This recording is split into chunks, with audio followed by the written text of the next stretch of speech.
Rakhi special motichoor లడ్డూని ఇంతవరకు ఎవరు చెప్పనంత సింపుల్ ప్రాసెస్లో చూపిస్తున్నాను. వీడియో మొత్తం చూడండి, మీరే పక్కా ట్రై చేస్తారు. ముందుగా ఇలా 1 కప్పు శనగపిండి తీసుకొని ఇందులోకి చిటికెడు ఉప్పు వేసేసి 1/2 కప్పు నీళ్లు పోసి ఉండలు లేకుండా స్మూత్ బ్యాటర్ లాగా కలుపుకోవాలి.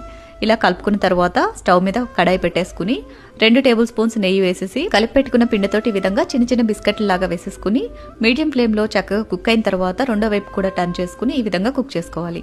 ఇలా కుక్ చేసుకున్న తర్వాత వీటిని తీసి సపరేట్ చేసుకోండి. కంప్లీట్గా చల్లారిపోయిన తర్వాత చిన్న ముక్కలుగా కట్ చేసి మిక్సీ జార్లో వేసి ఈ విధంగా కోర్సుగా గ్రైండ్ చేసుకుని తీసుకోవాలి. తర్వాత ప్యాన్ లో ఉన్న ఎక్స్ట్రా నెయ్యి అంతా తీసేసుకుని 1/2 కప్పు పంచదార, 1/2 కప్పు నీళ్లు, చిటికెడు ఇలాచీ పౌడర్, అలాగే చిటికెడు ఫుడ్ కలర్ యాడ్ చేసుకోవాలి. అంతా కూడా చక్కగా ఇలా మిక్స్ చేసుకుంటూ లేత తీగ పాకం వచ్చేంత వరకు కుక్ చేసుకుని ముందుగా గ్రైండ్ చేసి పెట్టుకున్న శనగపిండి మిక్స్ అంతా కూడా ఇందులోకి వేసేసుకుని చక్కగా ఒక 2 నిమిషాల పాటు కుక్ చేసి 1 స్పూన్ నెయ్యి వేసి కలుపుకుని చల్లారిన తర్వాత మీకు నచ్చిన సైజులో లడ్డూలు చుట్టేసుకున్నారంటే ఎంతో టేస్టీ అయిన మోతీచూర్ లడ్డు రెడీ. తప్పకుండా ట్రై చేయండి. వీడియో నచ్చితే లైక్ చేయండి. Thanks for watching.